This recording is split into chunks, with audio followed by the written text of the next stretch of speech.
बिहार की राजधानी पटना में आज विपक्षी दलों की एक बहुत बड़ी मीटिंग हुई है। यह मीटिंग बिहार के मुख्यमंत्री नीतीश कुमार के आह्वान पर देश भर से भाजपा विरोधी दलों को एक साथ लाने के लिए हुई है। इसमें 15 विपक्षी दल पटना में मीटिंग में शामिल हुए और तकरीबन 2.5 घंटे तक ये मीटिंग वहाँ पर चली। इस मीटिंग में जो ख़ास तौर पर जो शामिल हुए हैं उसमें बता दें कि बिहार से आरजेडी है, जेडीयू है और उत्तर प्रदेश से समाजवादी पार्टी, कश्मीर से उमर अब्दुल्ला और महबूबा मुफ्ती, महाराष्ट्र से शिवसेना और शरद पवार की पार्टी, वहीं तमिलनाडु से डीएमके और जो अहम पार्टियां शामिल हुई हैं उसमें अखिलेश यादव शामिल हुए हैं, आम आदमी पार्टी शामिल हुई है, बंगाल से ममता बनर्जी और कम्युनिस्ट पार्टी ये शामिल हुए हैं। क्योंकि अभी तक एक भी मौके पर कभी आम आदमी पार्टी और कांग्रेस ने एक मंच साझा नहीं किया था, कम्युनिस्ट पार्टी और टीएमसी ने कोई मंच साझा नहीं किया था।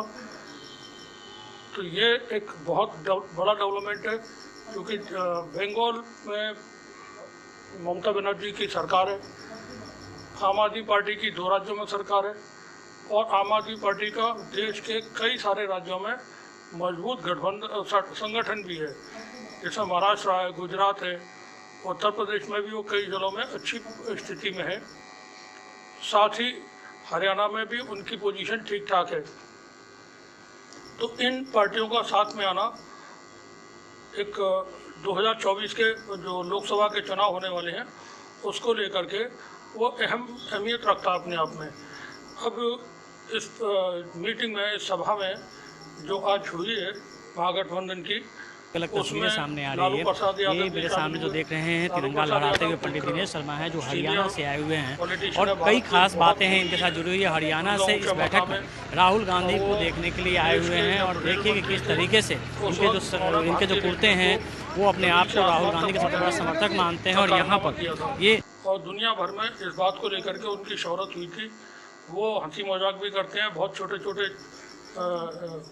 कमेंट्स इस तरह के करते हैं जिससे लोग हंसने लगते हैं।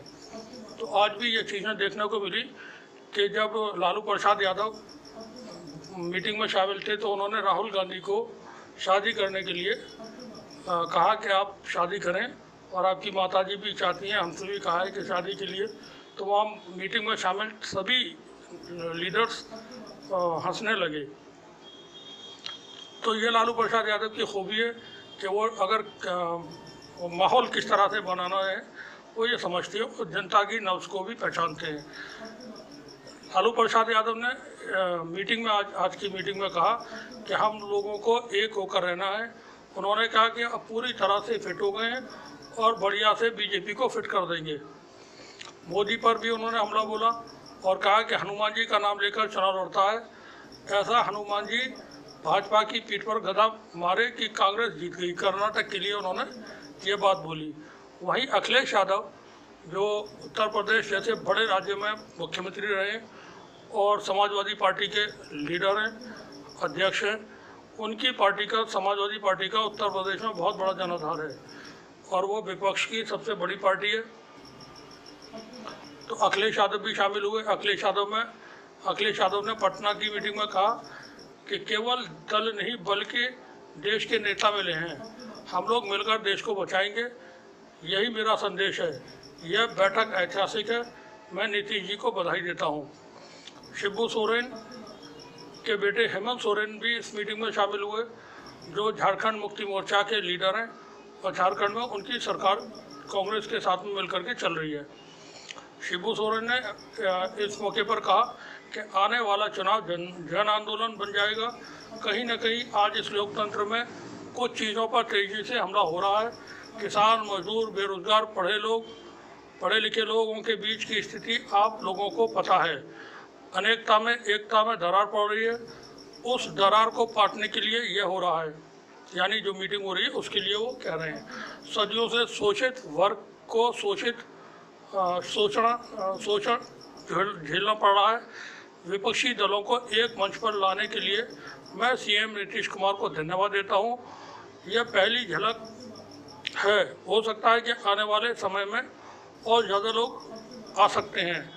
विपक्षी दलों का यह जुड़ाव मील का पत्थर साबित होगा। ईमानदार और संकल्पित सोच के साथ लड़ाई जीती जा सकती है।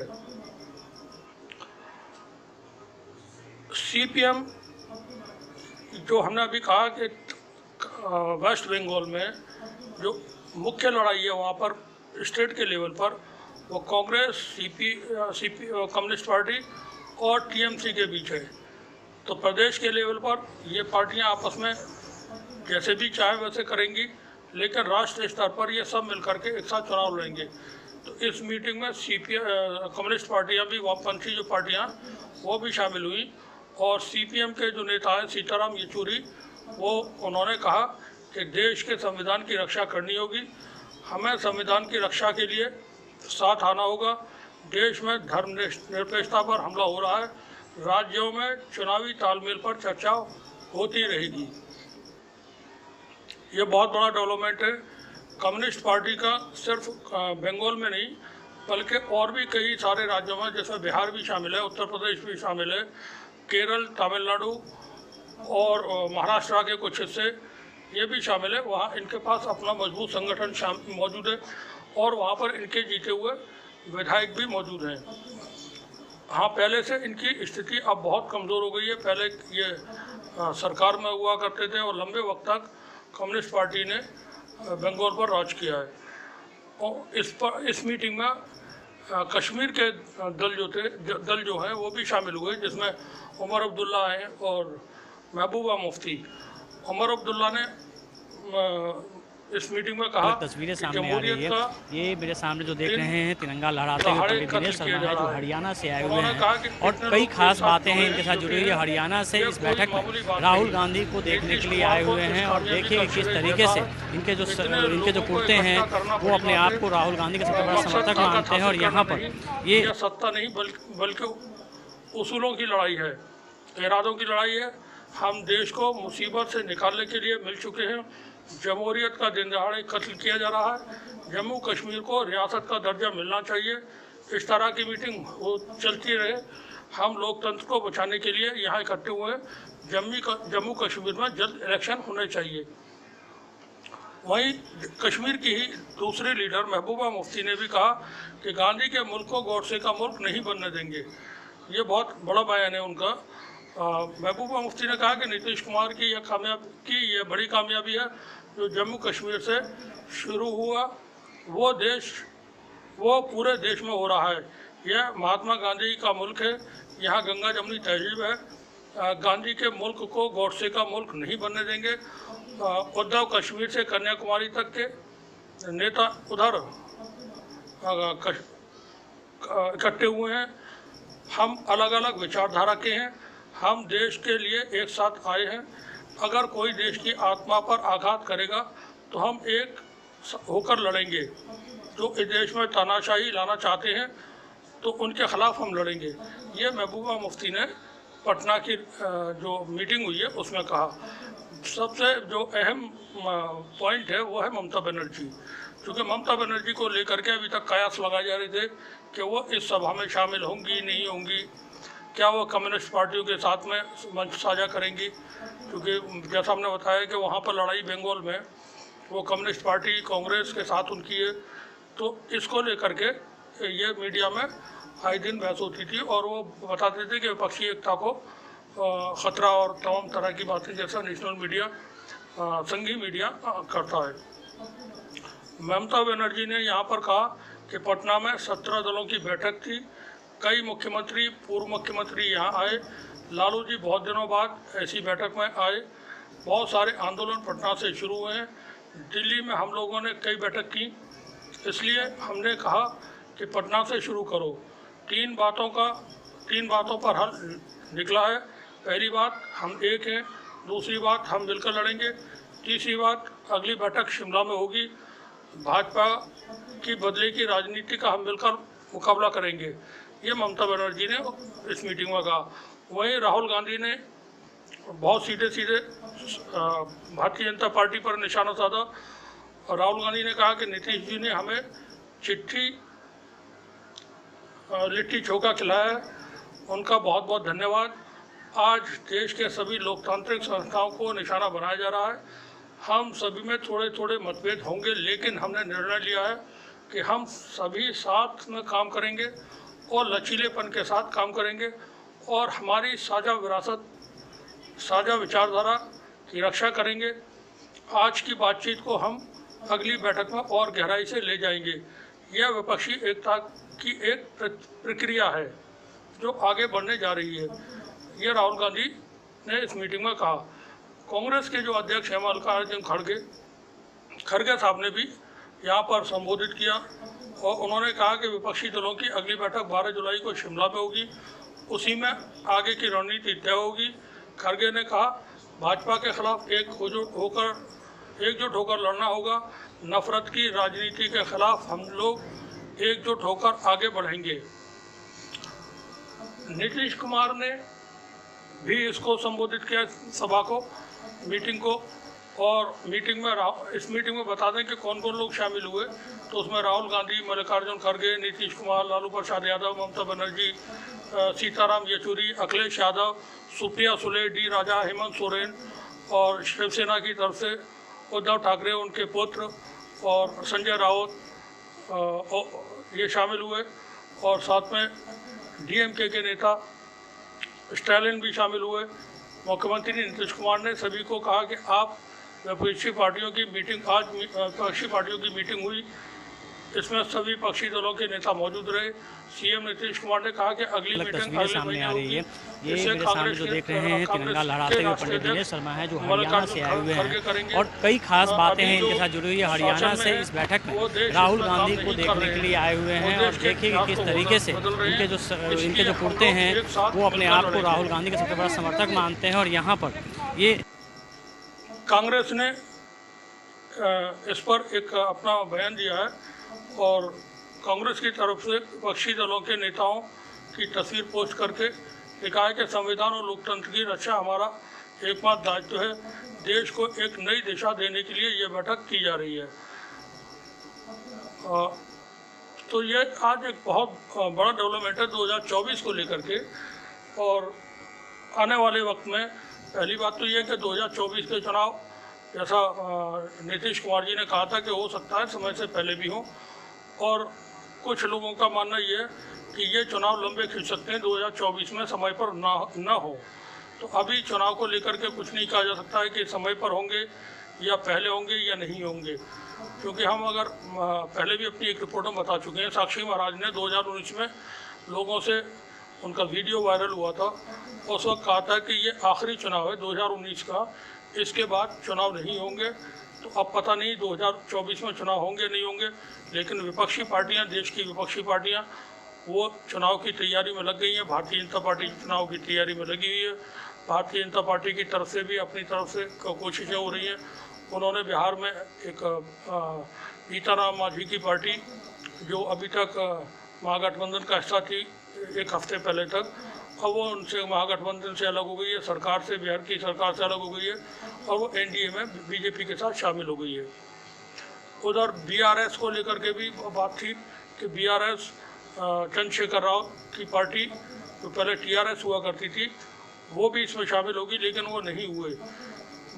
माना जाता है कि बीआरएस पार्टी के अध्यक्ष चंद्रशेखर की बेटी का नाम, जो दिल्ली में शराब घोटाले का मामला सामने आया था जिसमें मनीष सिसोदिया जो दिल्ली के उप मुख्यमंत्री है वो जेल में है, उस मामले में उनका भी नाम है। तो कहा जाता है मीडिया रिपोर्ट्स के मुताबिक कि ईडी के जरिए ये दावा बनाया जा रहा है बीआरएस के ऊपर कि वो इस एकता में, जो विपक्षी एकता, उसमें शामिल न हो, बल्कि वो अपना विस्तार करें महाराष्ट्र में, उस हिस्से में जो विदर्भ का इलाका कहलाता है जहाँ कांग्रेस बहुत मजबूत है। कांग्रेस को हर वक्त में वहाँ से कामयाबी मिलती रही है। तो उधर की तरफ बीआरएस की तरफ से सभाएं भी हो रही हैं, बड़ी बड़ी रैलियाँ हो रही हैं वहाँ पर, और ख़ुद चंद्रशेखर राव वहाँ जा कर के सभाएँ कर रहे हैं। और वो विपक्षी जो एकता है उसके ऊपर कुछ नहीं बोल रहे हैं, बल्कि उस पर हमले भी कर रहे हैं, साथ साथ कांग्रेस हो या अन्य दूसरे जो दल हैं उन पर हमले भी वो बोल रहे हैं। तो अभी ये प्रेशर जो टैक्टिक्स है, प्रेशर जो पॉलिटिक्स है वो होती रहेगी। हमारे यहाँ ईडी है, सीबीआई है, इनकम टैक्स है और सारे संस्थान हैं, उनका जो इस्तेमाल पिछले वक्त से हो रहा है, पिछले सालों से हो रहा है, वो किस तरह से हो रहा है ये सभी को पता है। ये किसी को बताने की ज़रूरत नहीं है। जैसे ही कोई व्यक्ति बोलता है, विपक्ष का कोई लीडर बोलता है या समाज में से कोई बोलने की कोशिश करता है तो उसके खिलाफ कार्रवाई होती है और वो गिरफ्तार हो जाते हैं। आम आदमी पार्टी के लीडर्स के साथ भी इसी तरह का है। उनके कई बड़े लीडर आम आदमी पार्टी के इस वक्त जेलों में हैं, जबकि अन्य लीडर्स इनके ऊपर बहुत सारे, खुद बीजेपी ने आरोप लगाए थे, बुकलेट्स उन्होंने जारी की थी। जैसे आसाम के मुख्यमंत्री हैं, उनके ऊपर करप्शन के आरोप अमित शाह जो गृह मंत्री हैं उन्होंने लगाए थे, भारतीय जनता पार्टी ने आरोप लगाए थे। अब वो उनके मुख्यमंत्री हैं 2 बार से, और उनके खिलाफ कोई कार्रवाई नहीं हुई। और आगे की जो भी जांचें थी वो पता नहीं कहाँ चल रही हैं। इसी तरह से पनामा पेपर्स, पैराडाइज पेपर्स में बहुत सारे बड़े लोगों के नाम थे, किसी के खिलाफ कोई अभी तक कोई जांच वगैरह की जानकारी नहीं है क्या हुआ। पुलवामा में हमले के ऊपर अब तो पूर्व उपराज्यपाल सतपाल मलिक साहब वो तमाम तरह के आरोप लगा चुके हैं, और उनके आरोपों के लगने के बाद या तो उनकी गिरफ्तारी होनी चाहिए थी या फिर पुलवामा की जो सच्चाई है वो सामने लाना चाहिए थे, लेकिन ऐसा कुछ नहीं हुआ। पुलवामा में क्या हुआ था उसकी कोई जांच अभी तक किसी के सामने नहीं आई है, और कुछ पता नहीं उसका क्या था। तो देश के अंदर जो चल रहा है सामने आ वो रही है। एक तरफा चीज ये है। मेरे सामने जो देख रहे हैं तिरंगा लहराते हुए पंडित दिनेश शर्मा है, जो हरियाणा से आए हुए हैं, और कई खास बातें हैं इनके साथ जुड़ी हुई है। हरियाणा से इस बैठक में राहुल गांधी को देखने के लिए आए हुए हैं, और देखिए कि किस तरीके से इनके जो कुर्ते हैं वो अपने आप को राहुल गांधी के सबसे बड़ा समर्थक मानते हैं। और यहाँ पर ये उनके डायरेक्शंस पर भी कोई किसी तरह की कोई कार्रवाई नहीं होती है। अभी जैसा कि उत्तराखंड में देखने को मिला, वहाँ पर तमाम लोगों ने हंगामे किए, लव जिहाद को एक इशू बना करके, और मुसलमानों को अल्टीमेटम दे दिया गया। सरकार ने उसमें दंगाइयों का पक्ष एक तरह से लिया। अगर कोई प्रॉब्लम क्रिएट होती है सोसाइटी में तो गवर्नमेंट का काम है कि उस पर संज्ञान ले। गुंडों को परमिशन थोड़ी दी जा सकती है कि आप लॉ एंड ऑर्डर अपने हाथ में लेकर के, लाठी डंडे लेकर के, और अल्टीमेटम दे दें कि ये इलाका खाली करो और जाओ यहाँ से छोड़ करके। माइट इज राइट का कानून तो नहीं है देश के अंदर, संविधान का शासन है, संविधान का राज है। तो वहाँ पर लोगों को कैसे हिम्मत हो जाती है, कैसे उनको छूट दे दी जाती है कि वो हाथों में डंडे लेकर के लोगों के तमाम साइन बोर्ड और उनके अपने जो बोर्ड से दुकानों पर, मकानों पर, वो सब उखाड़ करके फेंक दिए गए। उनको अल्टीमेटम दे दिया गया, फलां तारीख तक आप ये इलाका, ये क्षेत्र छोड़ करके सब यहाँ से जितने भी माइनॉरिटी के मुस्लिम्स हैं वो चले जाओ। सरकार ने कुछ नहीं किया। तो इस तरह के गुंडों को जो परमिशन मिल जाती है और छूट मिल जाती है, वो सब कुछ होता रहा है, देश ने देखा है। इतने सारे लिंचिंग के वाक़यात हुए देश के अंदर, सरकार ने कुछ नहीं किया उस पर।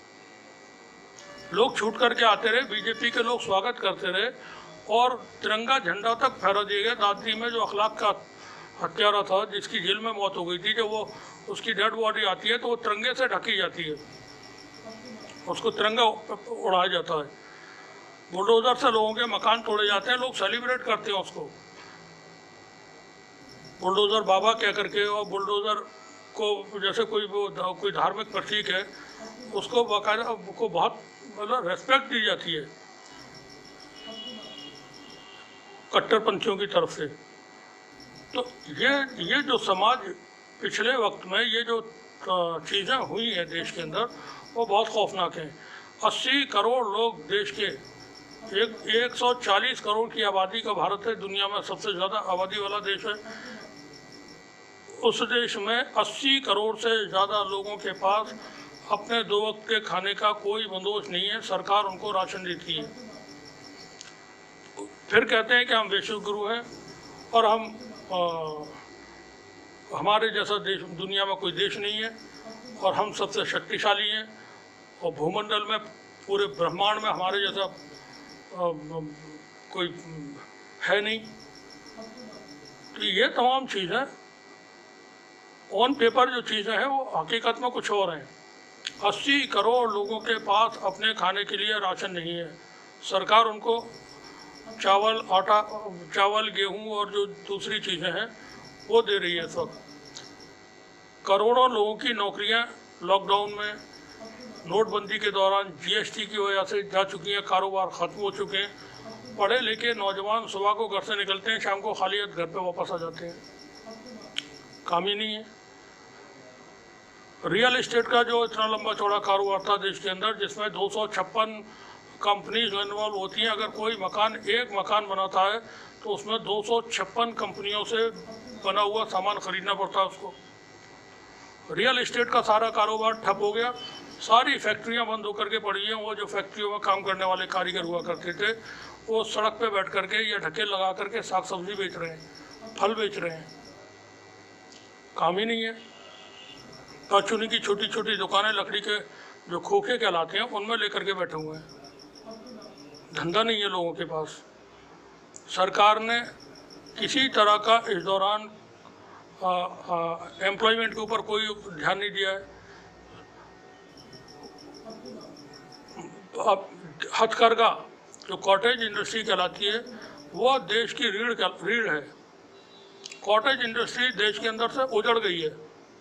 बड़े व्यापारियों से देश को कुछ नहीं हासिल होता। वो अपना देश की जनता का कमाया हुआ पैसा जो मेरे बैंकों में सामने जो देख होता रहे हैं है तिरंगा उसको लहराते हुए लेकर पंडित के दिनेश शर्मा है जो लोन की हरियाणा से शक्ल आए हुए में हैं और और अपने कई कारोबार खास बढ़ाते बातें हैं हैं और इनके साथ अपने जुड़ी हुई रोजे है। के हरियाणा साथ से अपने इस परिवार बैठक के साथ में जिंदगी राहुल गुजारते गांधी को देखने के लिए आए देश हुए को हैं और तुमसे कुछ देखेंगे नहीं किस मिलता। तरीके से देश सिर्फ इनके चलता जो है कुर्ते हैं आम वो आदमी अपने के आप को राहुल गांधी के सबसे बड़ा समर्थक मानते हैं और आम यहाँ आदमी पर की जेब में ये पैसा नहीं है। तो ये जो तमाम चीज़ें हैं 2024 के चुनाव में उसी को लेकर के ये आज पटना में रैली हुई थी। विपक्षी दल खौफ में है कि अगर 2024 में भारतीय जनता पार्टी सत्ता में आती है तो देश के अंदर जो नई संसद बनी है वो नई संसद में नए कानून होंगे, नया संविधान भी हो सकता है और वो फिर नए तरह का चाइना, रशिया, ईरान, टर्की इस टाइप का कोई लोकतंत्र भी हो सकता है। विपक्षी नेताओं के अभी भी ये खतरा है कि आने वाले कुछ दिनों में इनके खिलाफ कार्रवाइयाँ होंगी। इनमें से कई लोग हैं जो बिल्कुल जद में हैं, एट द एज गिरफ्तारी के, किसी भी वक्त उनकी गिरफ्तारी हो सकती है। तो जो विपक्षी दल हैं वो समझ रहे हैं कि देश के अंदर क्या हो रहा है और क्या हो सकता है, इसलिए ये इकट्ठा। और जो भी दल इनके साथ नहीं आते हैं तो वो सीधे सीधे भारतीय जनता पार्टी को मदद करेंगे। कई पार्टियां हैं जिनके लीडर बोलने को तैयार नहीं है इस वक्त बीजेपी के खिलाफ या जो केंद्र की सरकार है उसके खिलाफ, क्योंकि उनके चिट्ठे उनकी एजेंसियों के पास मौजूद हैं।